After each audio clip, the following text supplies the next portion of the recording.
Welcome. In this video, we're gonna talk about audio in TouchDesigner. We will look at the Audioanalysis tool, and we will actually use that to move some objects in our scene. So first of all, we're gonna delete everything. So I will do that first, and then we're gonna go on to chop, and we will use audio file in, and we will also use audio device in, so we can actually choose, or we want to have like an audio file or an audio or like a device like a microphone. So I'm gonna add a switch so we can easily switch between them. And at the moment we don't hear anything. That is because we need an output as well. Audio device out, and actually for now I will hear something. I'll put my volume up a bit. So this is kind of what we are hearing right now. I will stop this because it's kind of annoying at this moment. And then we will drag in the Audioanalysis tool. So right now it's actually already connected, and we will go over it in a minute. But if you want to have it directly connected, you can just get a drag from the switch output to the input of the Audioanalysis tool. And then basically this is filter in 3 steps. So we have low, mid, and high. So we can put them all on. I'll put the threshold. You can put the threshold lower, have the gain higher, do a little bit of smoothing. And then we can also do that for kick, snare, and rhythm. And then we can connect actually a null. And then we can add a second null, and that will be just the sound in a mono. So here you see what's happening. Once again, I will actually add this. I will lower the volume a little bit.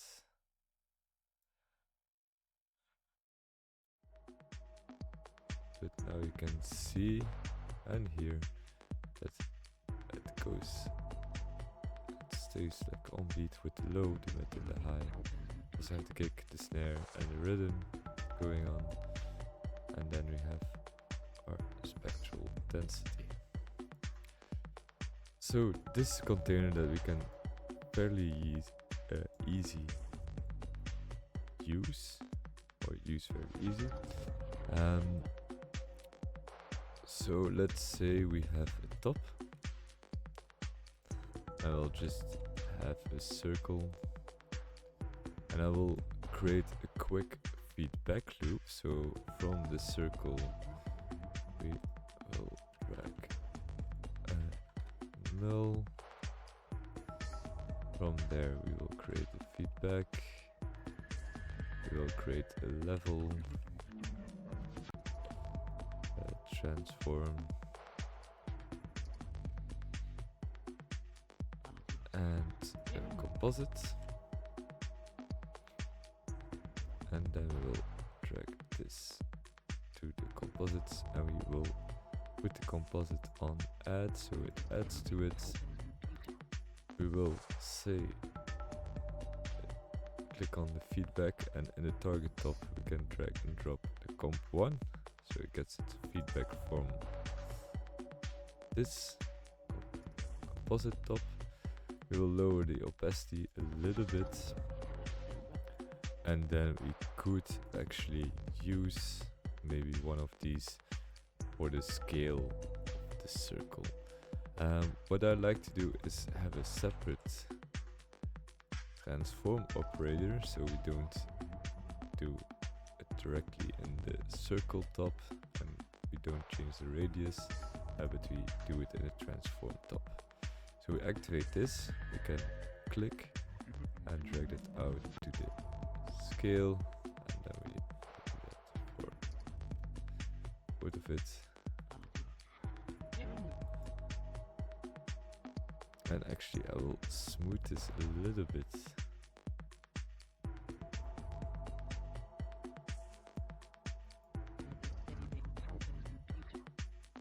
And we will make it so it translates. And we will raise the opacity. So now you see you have kind of already a visual of what's going on,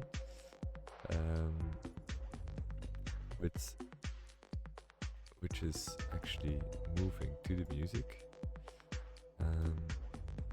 So now we can take a look inside of this network, what is actually happening. So right now we start with the audio file in, then we have here an in, which is if this is not connected, then it will just take the music that is playing in the scene. Then we have a matop, which we actually we will combine the channels, so from stereo to one single channel. Then we have a compressor, and then we merge it here. And actually what is one of the more important parts here is that we have these 3 audio filters. So this is a low pass filter for the frequency. We have a band pass, and we have a high pass. Then we rename this from channel 1 with a rename chop to low, mid and high. And then we have audio spectrum that we can then use to have like the spectral density. And then what is also happening here is from the low and from the high, we get this kick and snare. So here we start with the low, we limit it between 0 and 100 max. I have this off when 0 or less.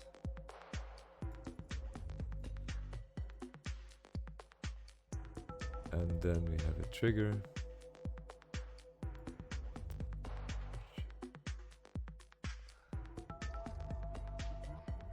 And then we have a null for the kick signal.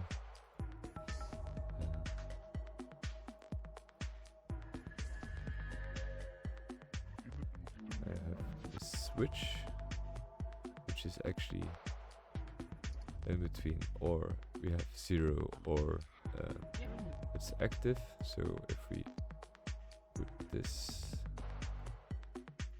and we deactivate it and we go inside, then we see that the switch is index 0, so it actually has this constant off. So this stays off and this is now on.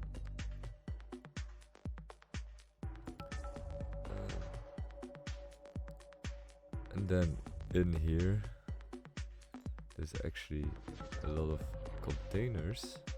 So this is for the active. See a bunch of UI stuff happening here, which we don't need to worry about. Then we have threshold, the output, which is actually just the color, and an arrow. Same happens for this low. But then you also see that there's stuff happening here, so if it's active or not. And then if we actually drag this out, then we would see that this also changed things. So here you see that if we actually activate this and we add it, then we can change this parameter. So this is kind of how this network works.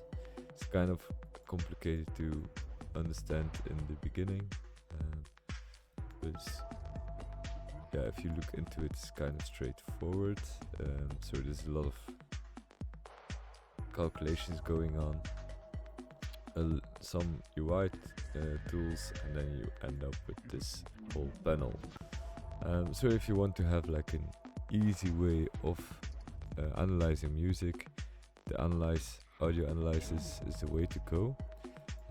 If you want to have it more control, you can actually build a system yourself, and that's actually what we will do in another video. Okay, it was shortly how to use the audio analysis tool and make super quickly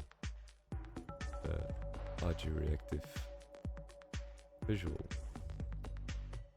Thank you for watching.